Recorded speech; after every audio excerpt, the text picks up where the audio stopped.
right, so we're going to be talking about making some different sensory items. So I'm first going to start off with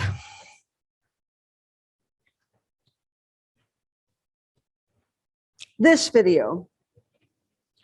So when I work with individuals who are on the deaf-blind census, I want to find objects that have vibration, objects that have weight, objects that have movement, objects that rotate horizontally as well as vertically. Like, how can we get things to spin this direction? How can we get stuff to rock back and forth? And oftentimes when I work with someone who is on the deaf-blind census is at multiple disabilities. And many times some of the children I work with are on ventilators, they're in a wheelchair, and people are trying to get them to use communication. And I watch these kids' hands. They want to reach out, they want to grab something, they want to do something. And finding purposeful things for them to be able to do with their hands and self-regulation. So I want to talk about that. And then I looked at these different busy boards and these different sensory boards that they have. And here's what I don't like about them is that somebody put a lot of time into making this really nice board, right? And so they have the little fidget item, right? But that gets old. Like, when do you get bored with that? Do you get bored with that within a half an hour? Do you get bored with that within an hour or a week? Just think of, how do you create something that you can quickly interchange, that you can have 100 different sensory things, that you could turn it into math or accounting activity or something where they're using their hands and they're feeling all different kinds of textures. So I look for things in my environment that have lights, right? That flicker or backlighting, right? I look for smooth things. Remember when I was talking about the bubble gum under the table? I have to tell you about what my third grade teacher did. I was having such a hard time in the classroom, and the only thing was the gum, right? And just to keep my body, to get my body to cooperate and control.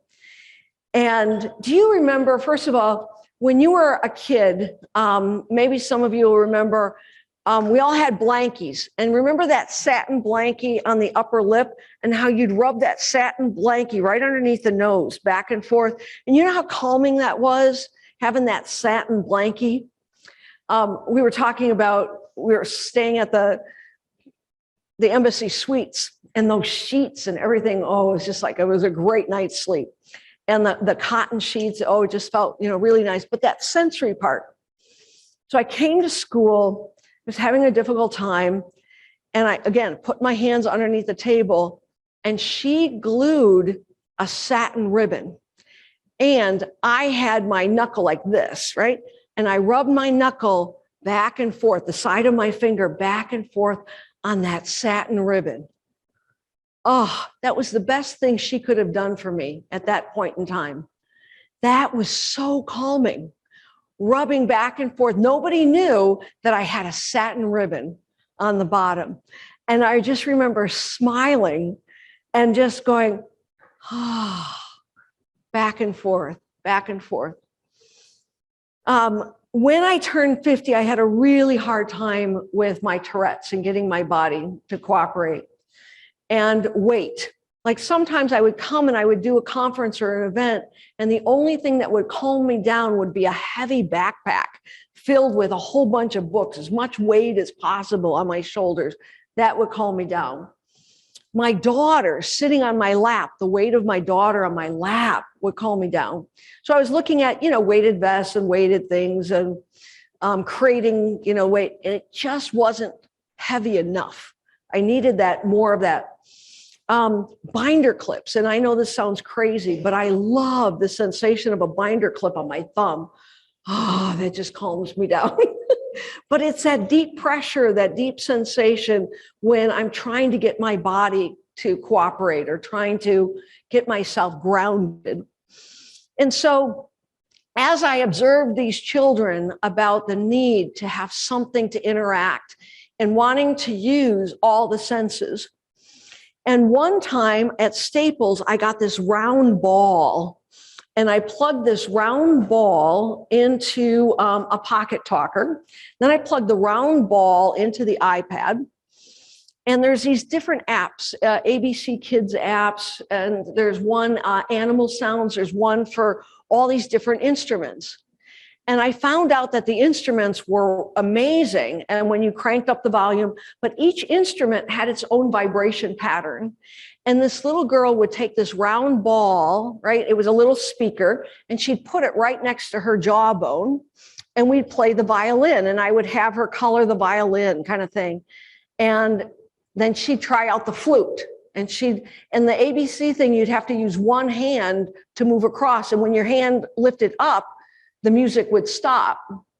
And so she couldn't necessarily see what she was doing, but she could associate with picking different instruments and to feel the different vibration pattern.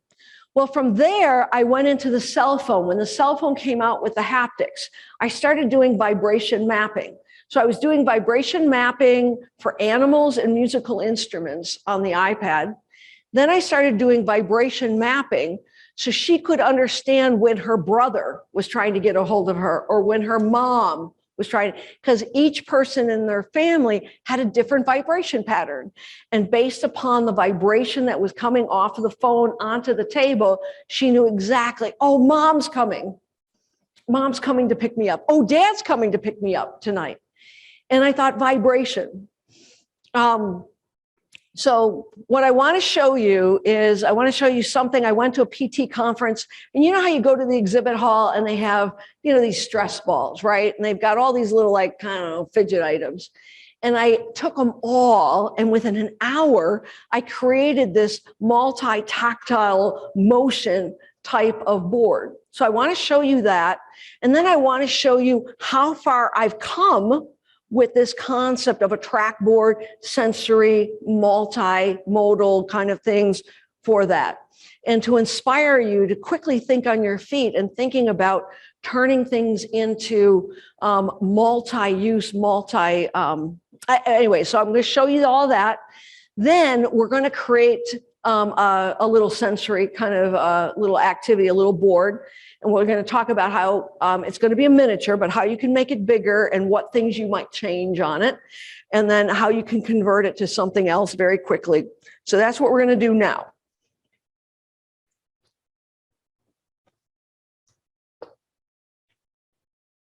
Hey, check out my spinner board. Let's see if we can get that. So I want to talk about this whole evolution of this spinner board and how it's came to be. And one was, I was at the PT conference and down in New Orleans, and you know how you get these tchotchkes that you go to these conferences and we have all those tchotchke things, and I was like, wow, I know what to do with all this stuff, right? And so I'm thinking, at first it all started off with the fidget spinner. And so I thought, hey, these pop sockets are kind of cool. So I thought, hey, I could put a pop socket on there and just slide the pop socket in there. So then I was making my own fidget spinners with these wing elbows, because wing elbows slide in. And so, wow, I can put my wing elbow in there. And then the other cool thing is with PVC,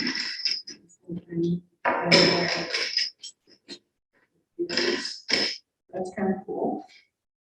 So this I was fascinated with, because you can go like that. Hey, what if that also slides in here? That's a cell phone holder. All just made, this is just tracks. You see the tracks system here where things slide in. And then if I push down there in the center, pops out. That's kind of cool. Then I thought I could take a pop socket here. Again, I'm gonna slide that in there. And this is just dual lock. This is low profile dual lock. Let's see, it's really back and forth, kind of cool. So that's a little spinner. Then I saw these rings too. It's a competitor of these pop sockets. And I thought, hey, wow, you know, I could also slide that in there. And that drops down. And then this is kind of cool. This little thing that they had at the conference, you plug this into your phone and it's a band, but then I thought, hey, I could drop that right into that ring thing. And then I got a little spinner there as well. I also looked at what if I don't have these really cool little spinners. I could take corrugated plastic and just put it on a pop socket and stick that in there as well. Allow that to spin around. Then they were giving out these stress things, and I thought, hey, I can pull that over a pop socket, slide that on there, roll this around, and spin that. And then this was another one of those stress things too. I thought, hey, I can slide that in there, and rotate that around. And then I thought, hey, instant work. I could make something out of instant work and stick that on there. Slide it in. Okay, let's spin back and forth. But this one is one that doesn't spin, and it was one of those stress things that I thought, hey, I can stick that in a T-joint. So just having a stationary activity board, you know, this can be really nice for anxiety, for Alzheimer's, and just something, you know, having a fidget board or a spinner board, things. And you could just be really creative and make your own board. And this again is made out of recycled election signs. And this is just, I just unfold it. This is remote 2. That's to keep the board from moving around. Assemble it that way, and then that remote, push that in there, like so. That way it keeps it stuck into place. And then stick that on there. So there you have it. Make your own little activity board, spare board, and have fun. Just using giveaways and tchotchkes and whatever you want to make with a spinner activity board. So then, you know, the whole evolution. So I got obsessed with pop sockets. Like, what's 101 things you can do with a pop socket, right? So I started looking at the pop sockets. My daughter introduced them to me, and so I went online and I found pop sockets, and they were like $10. And I'm like, wow, that does not fit my budget. And so then I went to the Alibaba website, and the Alibaba website, I could get these for 40 cents a piece if I bought 1,000, right? So of course I bought 1,000 of them because I came up with like 20 things you could do with a pop socket, because the pop socket also rotates. So I've been putting like these miniature leaf blowers on here and rotating, and we've been having foosball kind of games with those toy $10 leaf blower things. So that was kind of cool because of the rotation. And then, I discovered what happens when you stick 2 pop sockets together. Oh, I absolutely love this, because I have a hard time in faculty meetings because you have to sit and be quiet, and this under the table, I could do this all day. It's got that really nice, and then I thought, hey, I could take a marker, and then when that spins around kind of thing, I'm going to pass this around. And I also like that it's smooth, having a sensation, you know, smooth. Sometimes you want things, but I like the sound, and I like the boom, boom, boom, boom, boom, boom. Oh man, for hours. Here, you try it. You'll love it. But you can still, you know, so you go to these events, make sure you scarf up everybody's free pop sockets. right? And then put them together. Don't put these on your phone. What a waste. Use it for these other things. Then I went to Disney World. And at Disney World, there was all of these Disney things. So I thought, and there were things that lit up at Disney World. There were these pins that rotated. So I thought, hey, I could do something really cool with 3-dimensionals and mounting them onto the pop sockets. Internet is slowing down. Well, while that's loading up, so they had these light bulbs that I took the bulbs out, but they had jingle bells. So I'm like, oh, I could put jingle bells. Oh. All right, I want to talk about this track work project. Track work. So we're going to talk about all the things that you can add. You can make this into a spinner board, right? And using sockets. The other is this one. Is you can take 4D plastic and you can take a twisty tie and run through the loops. You can add objects to that way. You can slide those pieces in as well. You can see here with the pop sockets that I've added an object to the pop socket. Same thing here. This is with your Remo 2 tape. You can put an object on your pop socket. You turn this into a schedule board, communication board. That's why I kept it all white. Is you can use dry erase boards, you can color it, you can write on it, you can create overlays on top of it.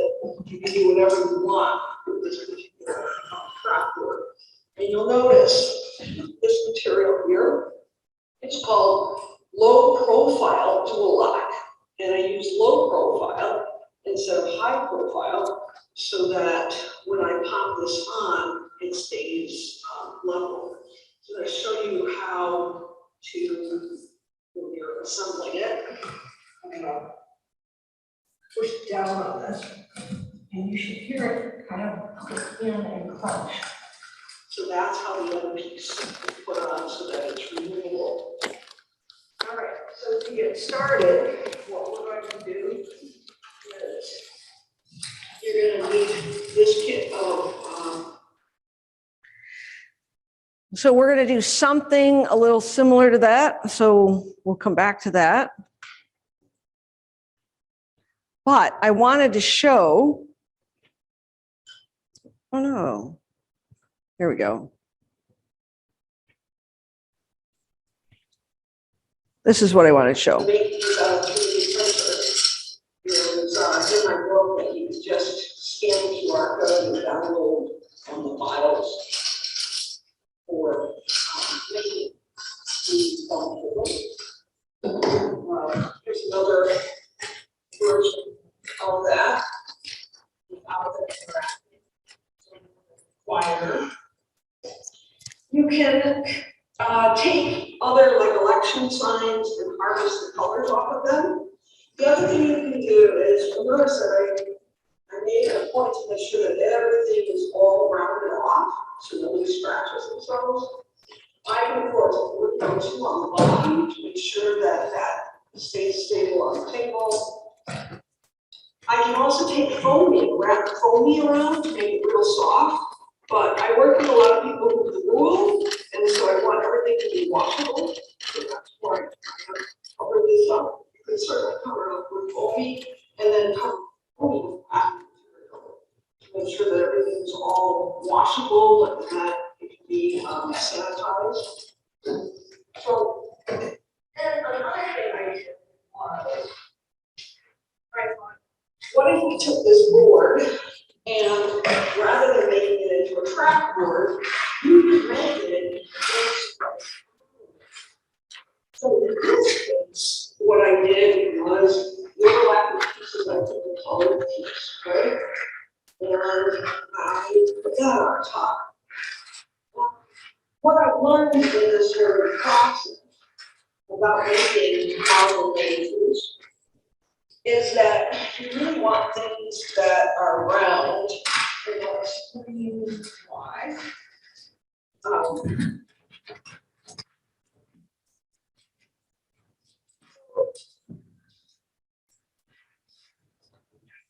In this case, I only have one layer. And what happens is if you only go with one layer of corrugated plastic, it may not be enough and things won't roll. Right? So then I had some thin beads in there that would roll back and forth. So that was fun. I also tried putting like Instagram and being creative. And all this is just transparency film. It's another one. And it's got a really nice feel to it.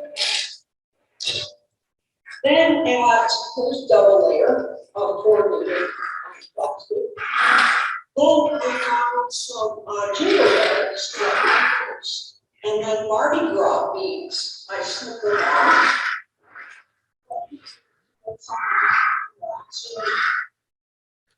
I tried like diamond beans.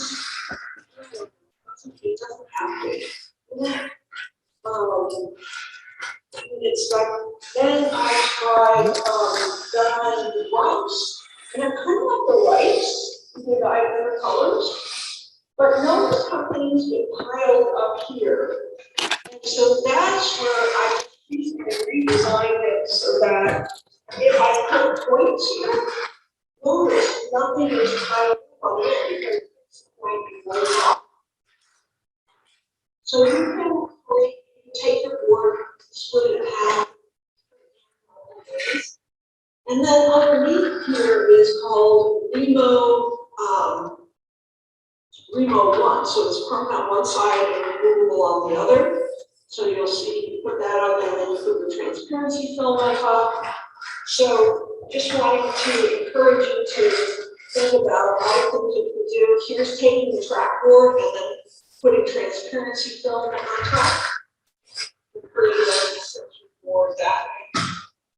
So I hope I've given you a bunch of different ideas.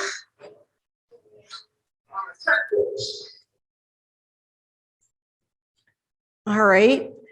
Then with spinning, so we've got movement, right? Over here, I want to show you. So this is at Disney, these like ice cubes, and they turn different colors. And so having something lit, but showing that you can mount. And so thinking about object communication or a chore board, like, did you put your shoes away? Did you brush your teeth? Having the object on there to be able to slide back and forth, to understand different things that you need to do. And what I discovered was it's so easy if you don't have a pop socket, right? That you can just take corrugated plastic and create where it slides back and forth. So some of these Disney pins, they had movement. But the problem is these Disney pin stuff, they're so expensive. Oh my gosh, they're like $15, $20 for those collectible pins. And before you know it, you got like $100 put into that. And I'm like, no, that'll never do. Too expensive on that. But finding other objects like at the dollar store or things that you can create that has different textures.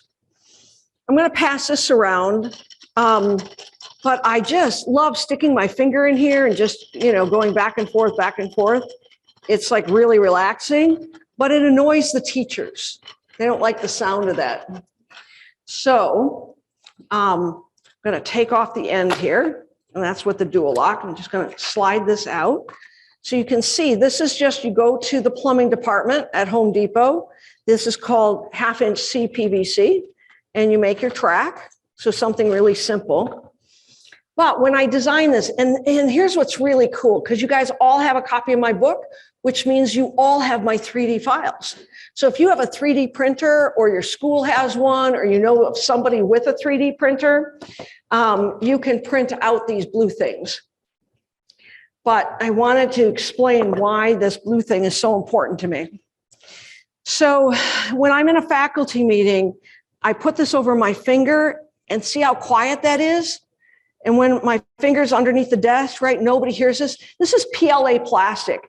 So let's say you have a kid that everything goes in their mouth. This is food grade plastic. So it's non-toxic.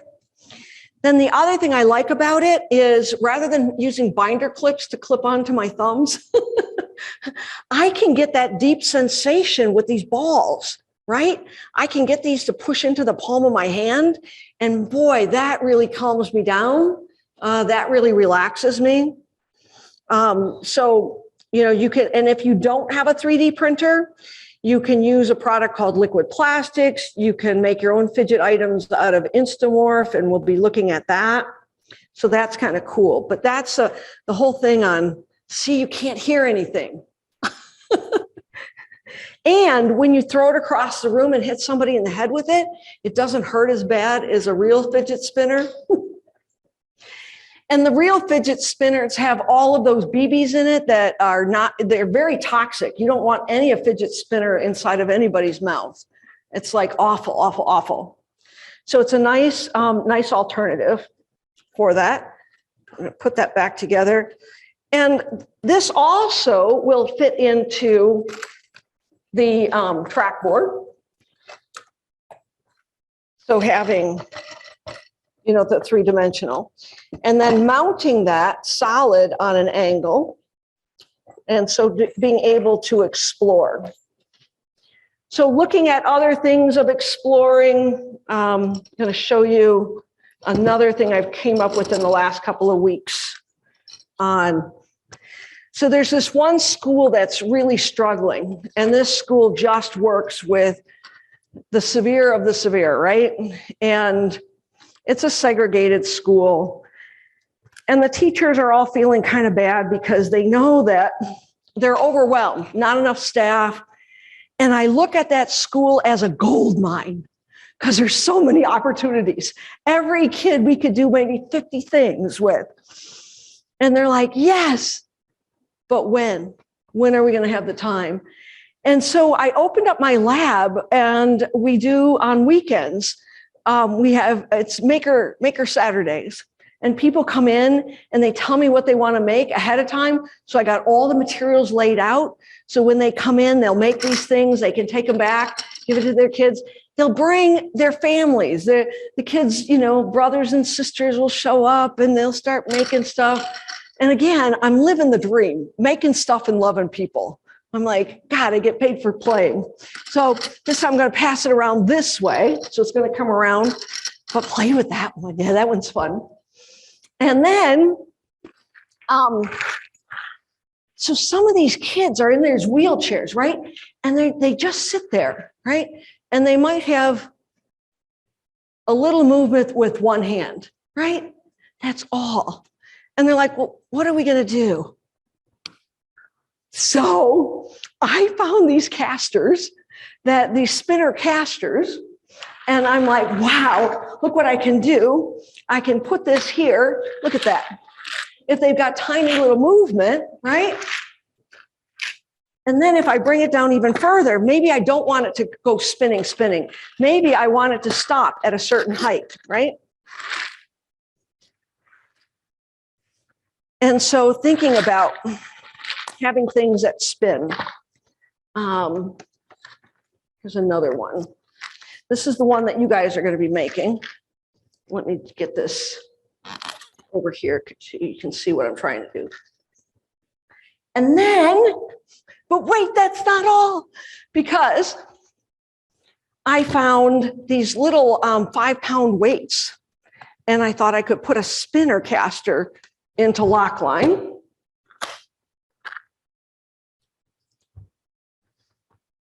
Grab a piece of U-glue there.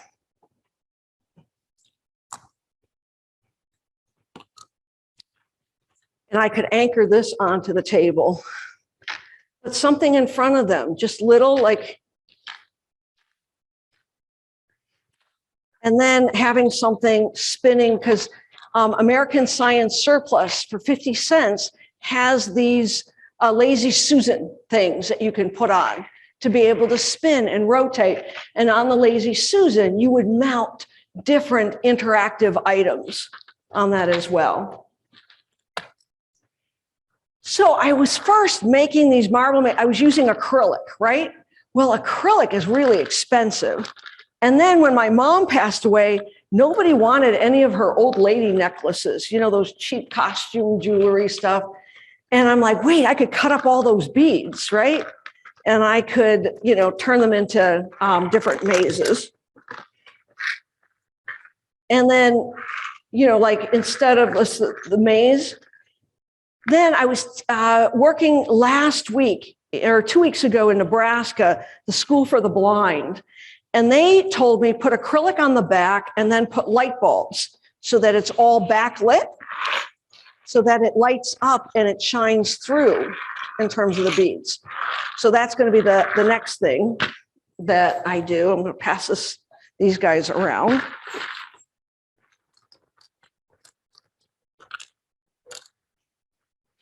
So when people were throwing away transparency film, I was like, oh my gosh, transparency film, that's the route to go. Because you can cut around the edges. You don't have to, you know, use a acrylic cutter and have to deburr, and you don't have to pay $30 for a sheet of acrylic and cut it all up. So I contacted people and asking them, would they consider checking their closets for old boxes of transparency film, right? That people haven't cleaned out their office closets and get that transparency film. Now, Staples still sells them. So that's kind of cool. All right. So let's make a little sensory thing. And so what we're going to do is the first activity is we're going to do this kind of with these beads. I'm going to take you through this whole process. And then I'm going to show, if you wanted to take it apart, here's what else you could do, right? You could turn it into an abacus, right? And these are just those little cocktail straws. Another thing I found that fits inside of flutes. Straws fit inside of flutes. So you can turn it into that. So for this activity, we're going to take out of this bag, you're going to need a white, here's your white mounting base with the white side up.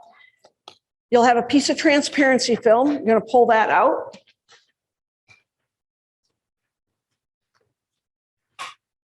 Then out of this bag, you're going to pull out your straws.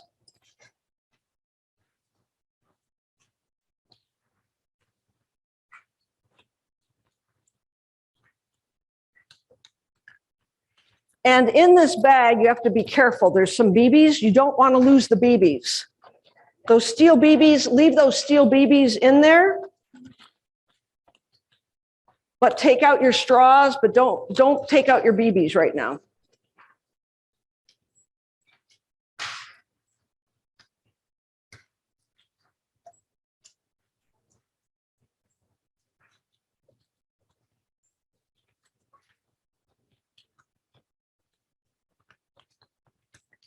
And in your bag, you should have, that's this little bag of stuff.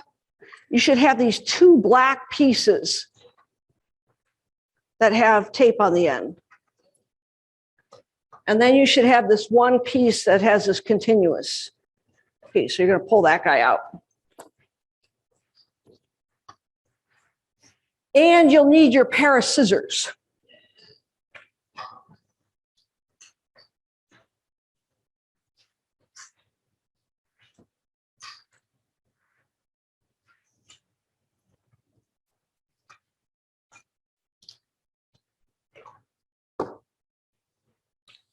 All right, so the first thing, I want everybody to grab this piece and get ready to cut. I want to see this in everybody's hands. Okay, we've got 3 people that have it in their hands. Everybody needs to grab this piece. We're going to start off with this piece. You have it? She's got it? Great. Okay, now I want you to take your scissors and you're going to separate them. You'll see where I've already scored.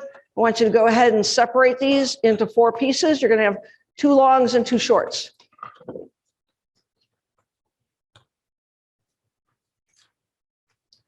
The first thing I want everybody to do is take a look. We're going to go with one of the short because you've got 2 shorts and 2 longs. We're going to start off with the one short. And what I want you to look at is one side has double-sided foam tape on it. The other side has Remo 1 tape. We want to pull the backing off the side that has the white double-sided foam tape. You just want to remove this backing. Everybody remove that backing. The short piece. You're going to take one of these short pieces. The ones that you just cut up. You just cut up 4 pieces. And when you cut up 4 pieces, you ended up with 2 shorts and 2 longs. Take one short, peel the foam, the one that's the foam tape, peel that backing off, and I want everybody to put that all the way flush at the end of the board. See that? Everybody needs to do that. I'm going to wait until everybody's got that done. All right, are we ready for the next step? Great. Now we're going to take one of those long pieces. And again, we're going to take the foam. Again, do not touch the Remo 1, not the thin one. You want to take the thick side, the thick double-sided permanent foam mounting tape. Take that backing off, and you're going to butt it right up against the one you just laid down, and it's got to be flush. So you're going to go ahead and put that second piece on.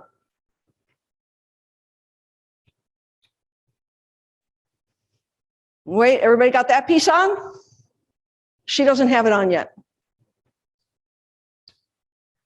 The foam, not the Remo 1. Remo 1 is the thin. You want the thick foam. No, see, this is Remo 1. We leave that tape on. We leave the Remo 1 tape on. We're taking the double-sided foam tape. That's what we're applying. All right, she's got her on. Everybody has her on? Okay, great. Now you're going to take the second long piece. And again, we're going to remove that backing. And we're going to butt that right up against the end, just like this.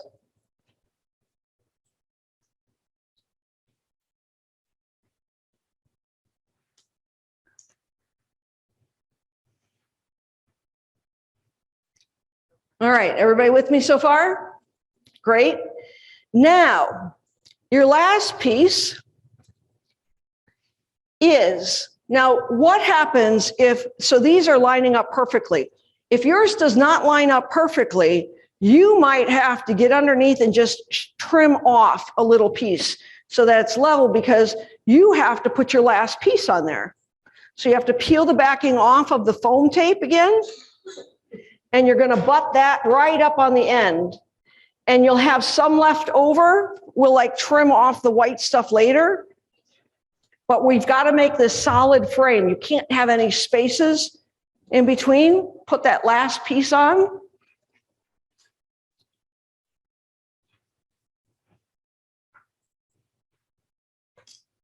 So it should look like this.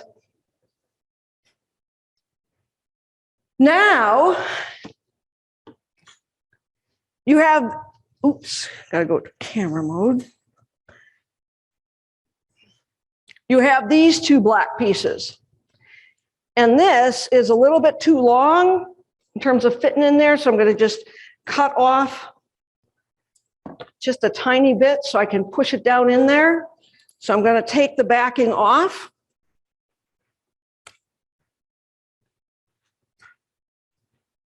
And I'm gonna put one end. Here's on the one side. And then my other side, I think I'm able to just push down on it. It should be fine. So put these cross pieces in on both ends.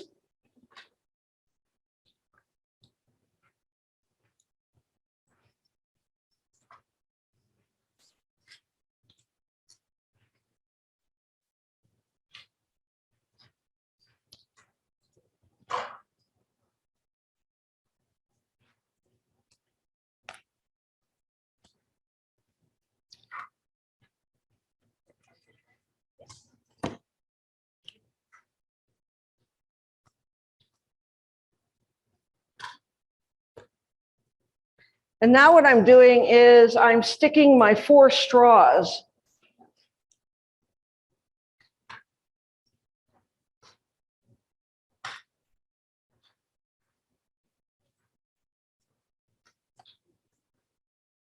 And notice my straws are too long because I need to pop them in. So I'm looking at my straws and I want to stick them in. So I have them slid in all the way this way. So now what I'm going to do is I'm going to wait until everybody has their straws in on one end. Yeah, try every other. If that doesn't work, you know, you can have 2 flutes in between, but try to evenly space them. The cool thing is you can always slide them out and reposition them.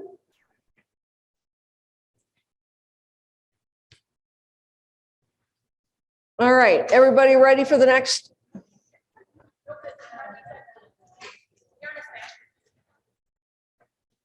Is that the one you're talking about? I'm just gonna make sure I don't cut the wrong ones.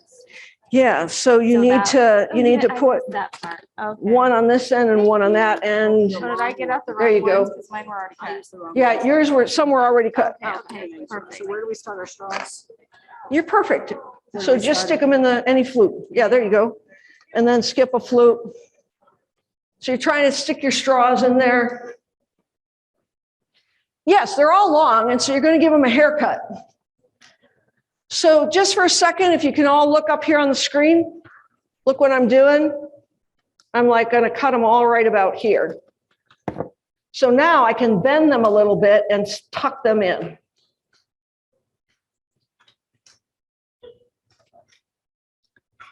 So you got to tuck them into the flute.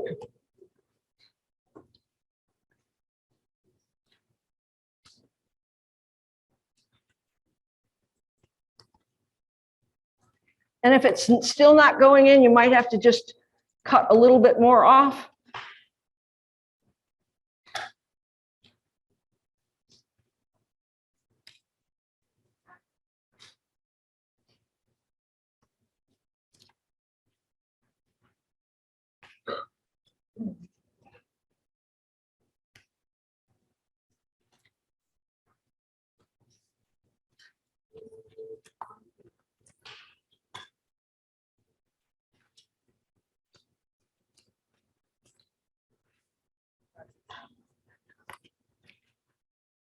It's hard to see that little hole, huh?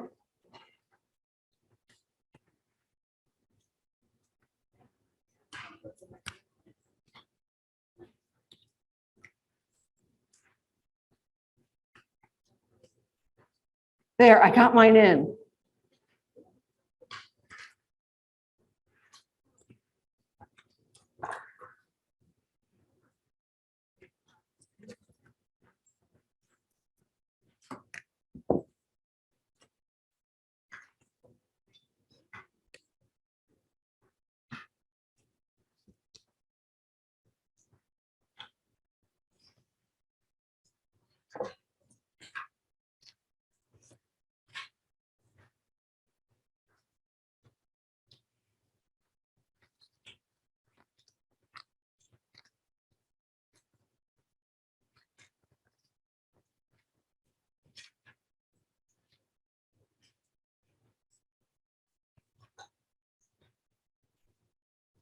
All right, everybody ready for the next? All right, so all eyes on screen. We'll wait till she's done texting. Are you ready? All right, so grab the blue and grab your BBs. So what I did with these blue dipsticks is I put Remo 1 on them. So you can leave that blue stick in there and you can take the other pieces out. But what I did was to make it easier to grip a hold of these BBs is that if you take the stick, push down on it, look at how it grabs onto the BBs. And now you can put 2 on each one. Then go back in, dip it back in, grab some more BBs. Because they're going to stick on the end. They're going to stick right to the remo.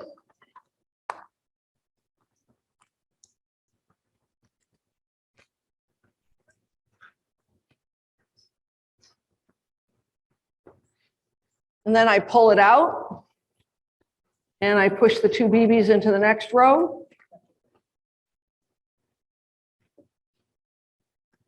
So each row needs to have at least 2 BBs.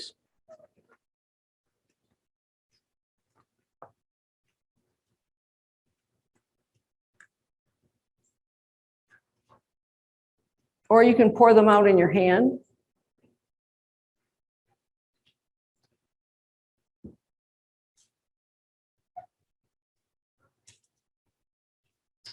It works best if you leave it on the table so that the BBs don't fall on the floor.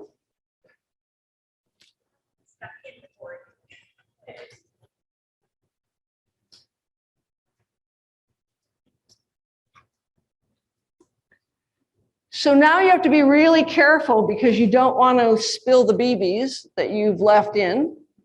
So after you have the BBs, you're going to remove the backings off of the remo, 1 tape.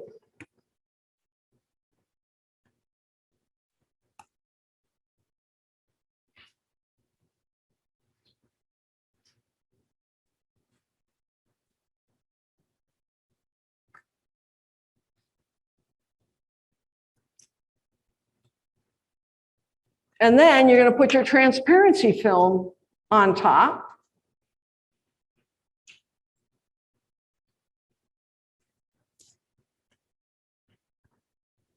And you'll take your scissors and you will trim off. So look at, I've got excess corrugated plastic on this side. I've got excess transparency film. So I'm going to go around with my scissors and trim off the excess. Plus, I'm going to round off all the corners.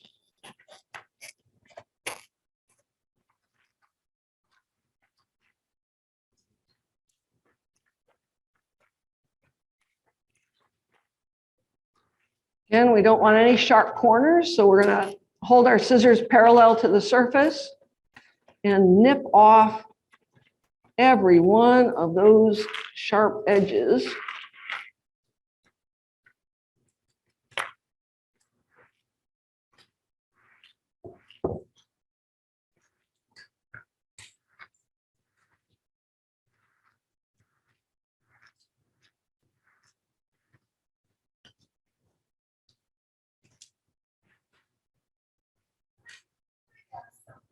Yes.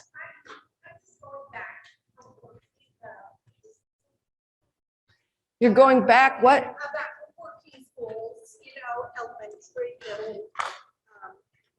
If you make something like this, and we were always told to buy it off the shelf because if you made it, you assume a certain amount of liability. That's right. What is the liability factor? So you have to look at, so first of all, there's liability with everything, right?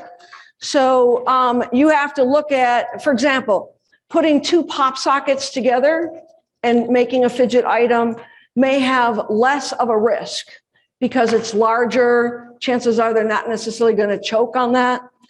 But something like in terms of BBs, if you've got a kid, you know, that could accidentally, swallow that, then that would not be. You know, they're sitting here because, you know, lift it up and. Right. So in that case, you would not give that.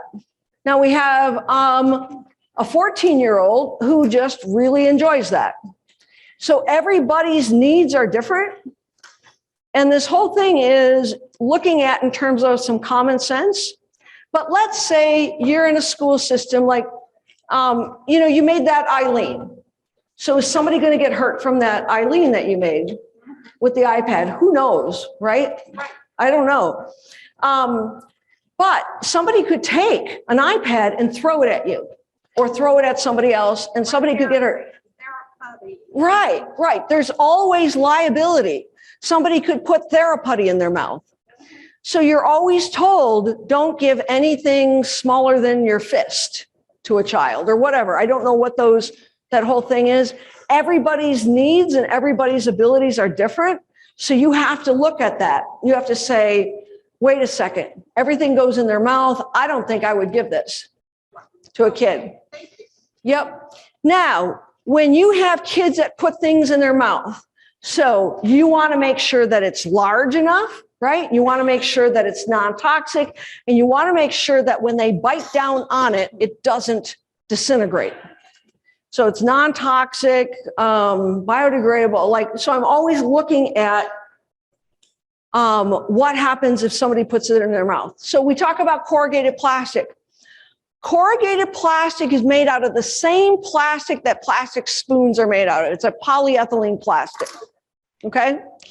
But the ink, now some are going with soybean oil ink, a soybean ink, and then some may have another ink. So if you've got something that somebody's going to be putting in their mouth, you're going to want to buy white, pure white corrugated plastic that you would get at Uline, because it has no dye in it, it has no printing, it has no ink in it, and it's a polyethylene food grade plastic. So those are the things that, you know, I'm often looking at if somebody puts stuff in their mouth.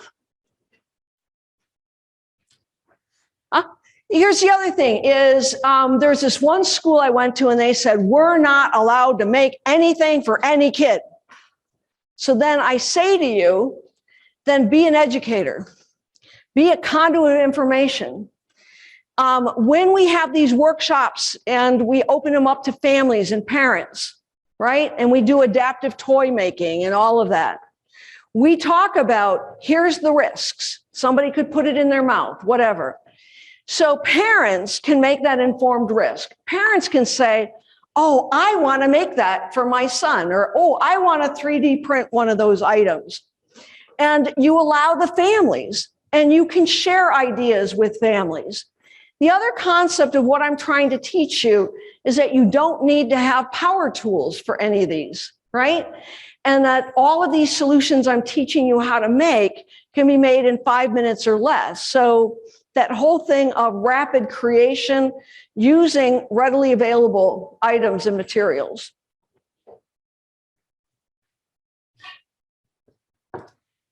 So I saw online these abacuses. So I thought, well, what if I take the BBs out, and at Michael's, they sell these things. So could I take this all apart? And so I'm sending you home with a bag of these beads. If you want to take the transparency film off and you want to take the BBs out and you want to turn this into a, you know, counting abacus or some other sensory. So that's what that is. But in this bag, you have something that's sharp. You have this paper clip. And I want everybody to be very careful, but I want you to take this paper clip that I cut off the end and bent it up 90 degrees. I want everybody to take that paper clip out of this little bag of beads.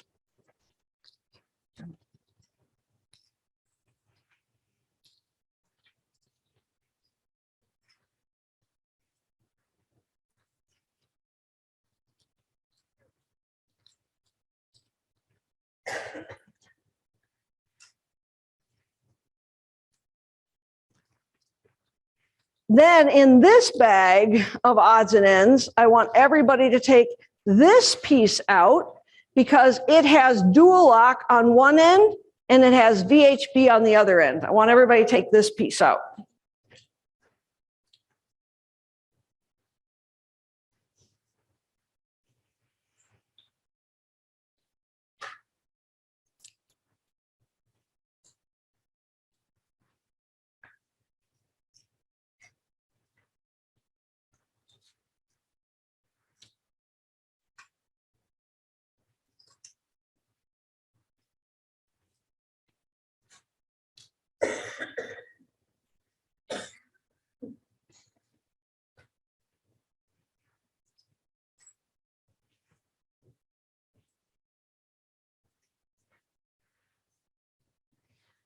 So with the advent of QR codes,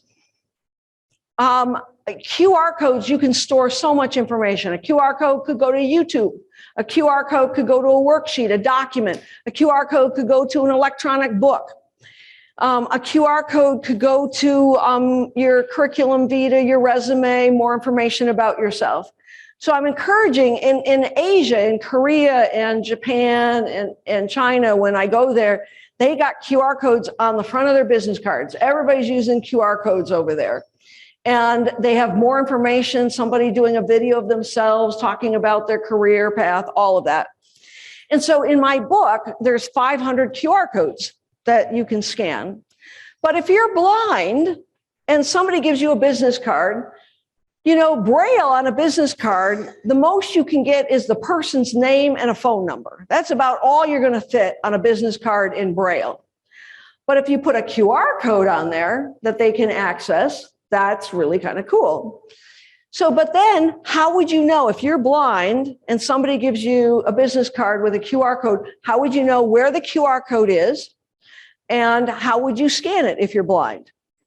So if you put a dot underneath the QR code, if you always know that above the dot, or you could say, my dot is in the lower right-hand corner, figure out where you want your QR code to go and put a dot.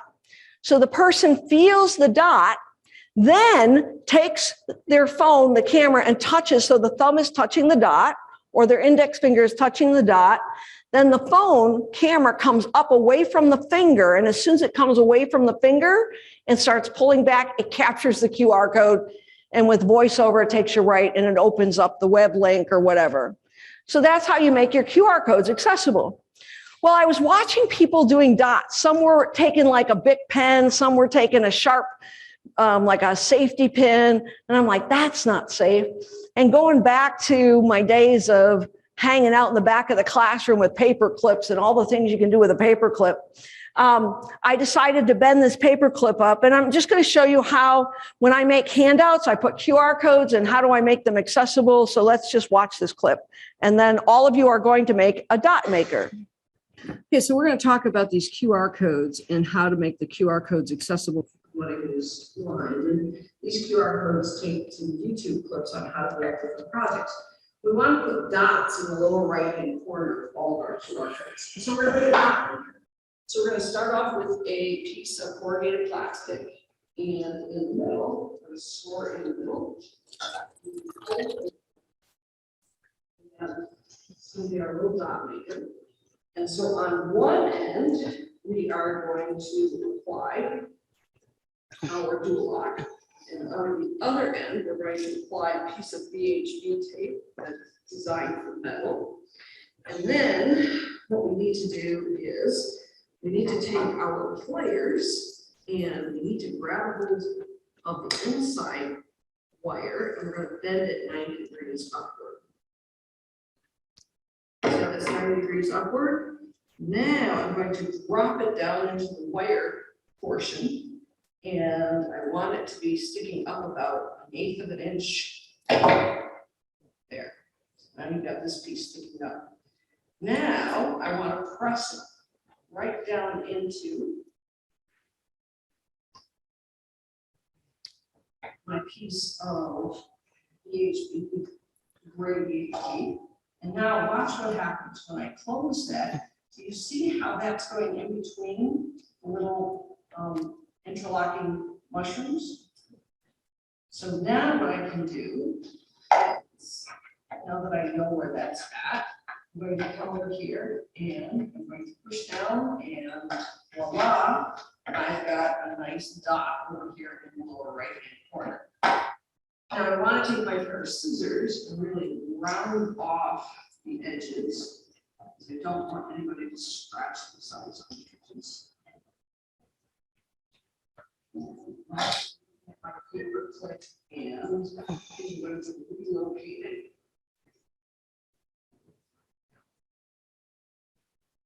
Go. Excellent. Now, this side tapes up coming in contact with it. So now I'm going to do my next dot, but notice what I have to do is I have to go with the dot underneath. Go back up there, here, dot.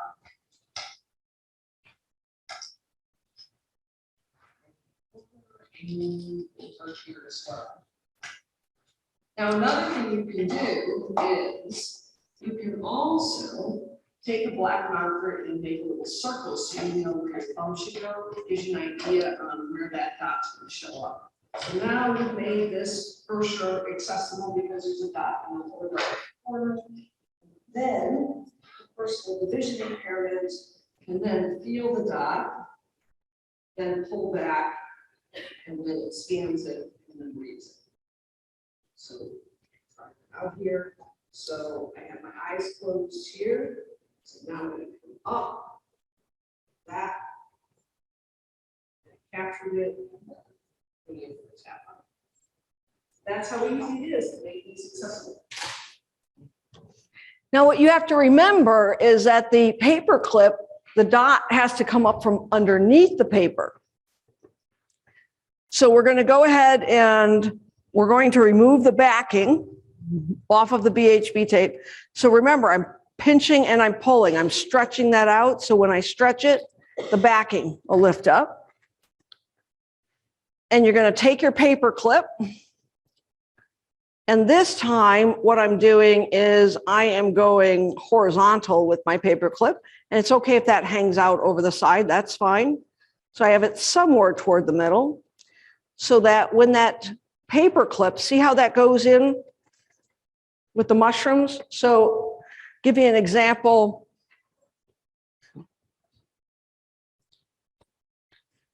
With my business card.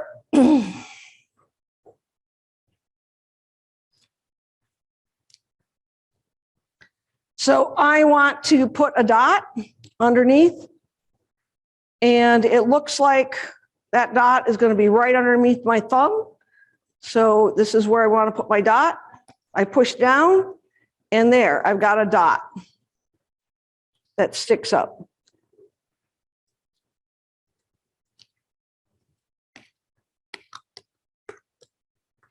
But if you want to put lots of dots, I was thinking about the movie Polar Express with Tom Hanks, where he's like, you know, punching. And then, of course, when I have it in my hand, I can feel those sharp corners. So I want to go around and knock off all those sharp corners.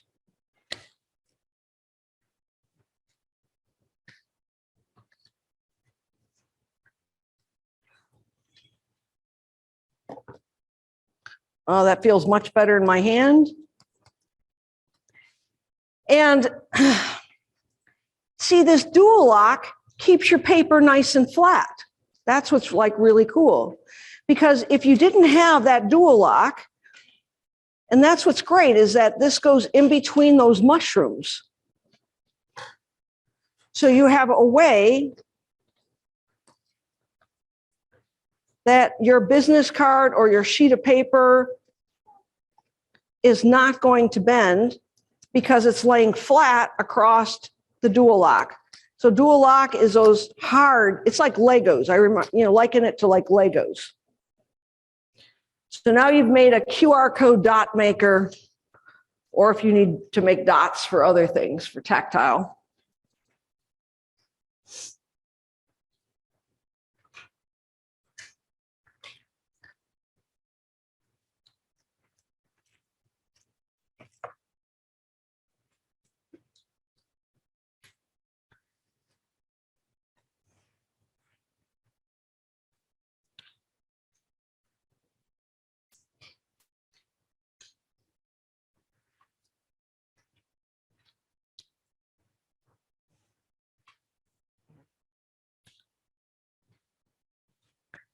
I just want to show you other things that I make very quickly, and that is like light boxes, right? All right, so I'm going to show you how to make a light box in about 5 minutes. It's really pretty easy.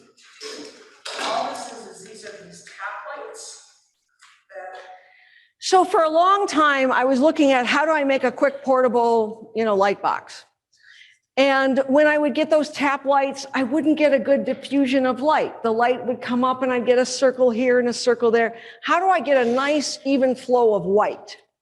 And then I was at Staples and I saw these really high-powered LED lights that light up. And there were like 5 of them. But again, when I put them in the box, again, I would get all these circles. And that's not giving me an even flow. And then my daughter was making chocolate chip cookies. So it's really funny in our household. I do all the auto mechanics. I can take an engine apart and put it back together again. I can weld. I can build buildings. I build furniture. But there's 2 things I can't do, and that is cook and sew. My mother would never allow me in the kitchen. She'd say, go out and work with your dad in the barn. So my husband and daughter do all the cooking and all the sewing. So she's making chocolate chip cookies. And during COVID, it was really funny because I had the drill press next to the KitchenAid Mixmaster. I don't recommend that at all. Your fabrication tools need to stay out of the kitchen because you get cross contaminants. Learn that the hard way. Okay. So she had this white paper that she put on the cookie sheet and she put the dough on and put it in the oven. I was like, what are you doing? This paper is going to catch on fire. And she goes, Mom, that's parchment paper. Yeah, but it's going to catch on fire. No, you use it for cooking. Why? Well, then I don't have to scrape it off the bottom of the cookie sheet, she's telling me. And so she hands me a roll of this parchment paper. I've never seen parchment paper before. So she tears off a sheet for me. I'm like, wow.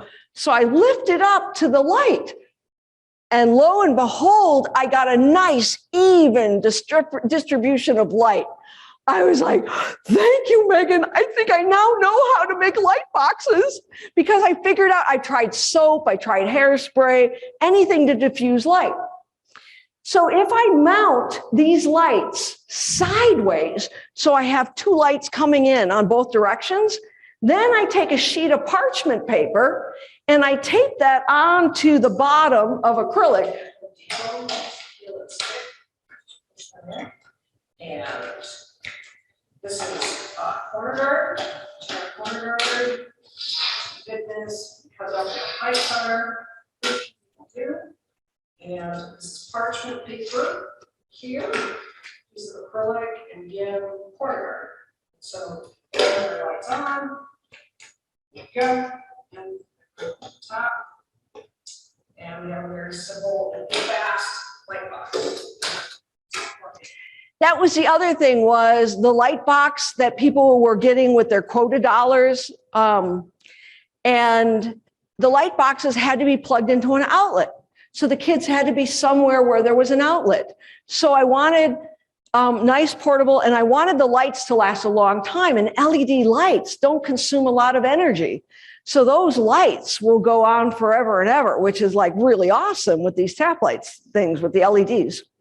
So we were making up a bunch of light boxes and giving them to the teachers. But that was something like really pretty simple. Then I thought, what if I take 2 lights and I attach them? I put Velcro brand hook and loop on the back, and I take these LED lights and I create a task light with the lock line that I can position wherever I need. So I started making these up. Hey, let me show you another thing that you can do with the iPad holder. So, call from another video, we're just making a little holder for the iPad. It's just a lock line. But recently, what's happened is we've had a gentleman that happens to have low vision. And one of the challenges that he has is that when he travels, he's trying to be able to see the shower. So I thought, hey, I got this really great idea. I could take this and bend this around and hang this right over the shower rod and then put these tap lights. So I just put a couple of pieces of Velcro on here, put it together like this, right? And so voila, tap keeper here, hang that over the shower curtain kind of rod. the curtains here, let this one shine through, or even perhaps you look down on the bottom, you know, or I could do something like this, rotate this way and go like this from the inside, as long as the stuff didn't get wet, like at the end of the shower with the towels. So, but he has to be able to take this, and it has to be portable. So he has to be able to fit this in the suitcase, and he also has to be able to travel with these lights without an accident going on. So what I created here was just a little box out of corrugated plastic. And this is just the technique that I showed in the prior YouTube clip, is fanning this back and forth using double-sided tape. So this drops in there, and then you just have to remove the material. And then this just goes on top. And that way it's lightweight. Lights are not coming out at all. So these are very simple little box for your lights. You can throw this into your suitcase and voila, you have a nice portable light. What I was also thinking about is what if, he's trying to get some light and shipping, right? So that you could just snap this back. Here's my so.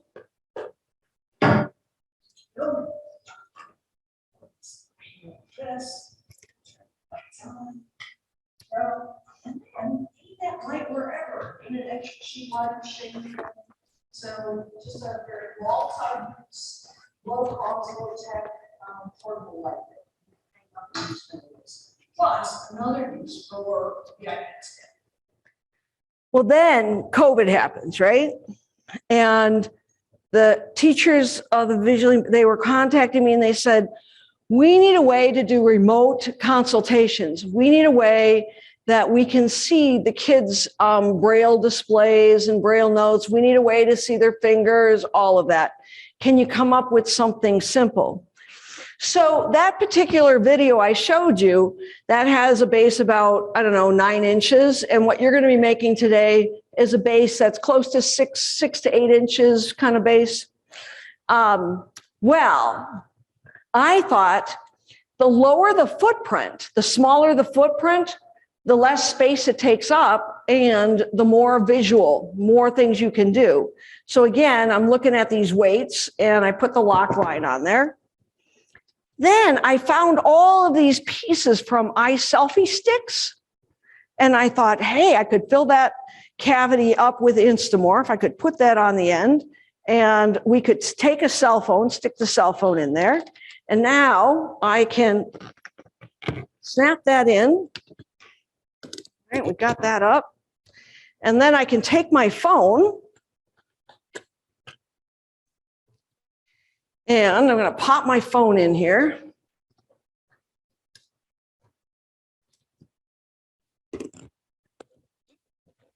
So now if I wanted to go to my camera mode, right, to be able to see, or maybe I wanted to use it for scan and read, something really simple. Or what if you're doing a Zoom call, right? And do Zoom, all of these cool things by just having this simple, holder with it. So I was like, oh, this is really great. The problem I'm having is good luck finding chrome weights. So chrome is really toxic, I guess, in the environment. You don't see much chrome, but trying to find something that's heavy. So I'm looking at, there's a plastic company that sells like 2-inch thick blocks of plastic. I was looking at what's something that weighs like, I'm looking for like 5 pounds. Now, the cool thing is a phone doesn't weigh a whole lot. And so your center of gravity, you want to keep up, but this has been really great for my husband and I. Our daughter's in college. And so we, we'll put this on the end table in the living room when she calls in, because we hate holding the phone up with FaceTime. And so that's just something very simple. When we get back from break, you're going to be working with 3/4 inch lock line. The reason you're doing 3/4 inch is 3/4 inch, that you can put heavier objects on. 1/2 inch, you're really kind of limited to. And the price differential is maybe you're saving $5 by going 1/2 inch versus 3/4 inch. Lock line So lock line itself compared to PVC pipe. So 3/4 inch, 1 foot of 3/4 inch PVC pipe is 30 cents. 1 foot of 3/4 inch lock line is $12. So $12 versus 30 cents. But still, $12 is less than $1,000. And then I looked at what point with lock line, what we like about lock line is the flexibility, right? But does that whole line have to be flexible? What if we only need 6 links of lock line to give us the flexibility? And what if the rest could be rigid with the 30-cent piece of PVC pipe? So I discovered that 1/2 inch lock line components will fit inside of 3/4 inch PVC pipe, scheduled 40 feet PVC pipe. So I get the best of both worlds. I get something that's nice and rigid, and then I get my flexibility on the outside. Well, then I'm going to show you after break too, is one of my new mounting things of having combining lock line with PVC pipe, but having something that slides up and down a track. So you get your height adjustable, you get your angle adjustability, and you get your rigidness on both sides. And from a sensory standpoint, I want to come up with something that I can quickly put a number of objects on, so that if you have a child that reaches out and grabs it, like on a retractable cord perhaps, or on a string, if they drop it, it doesn't land on the floor and you're not running around trying to pick everything up. So that you can keep interchanging all of your sensory items every hour, depending upon the activity that you're doing. So you can have a bunch of things mounted vertically, so you're reaching up and grabbing, horizontally, having things that slide back and forth, slide up and down, rotate and spin. So you're getting 3 degrees of freedom of the movement of the objects.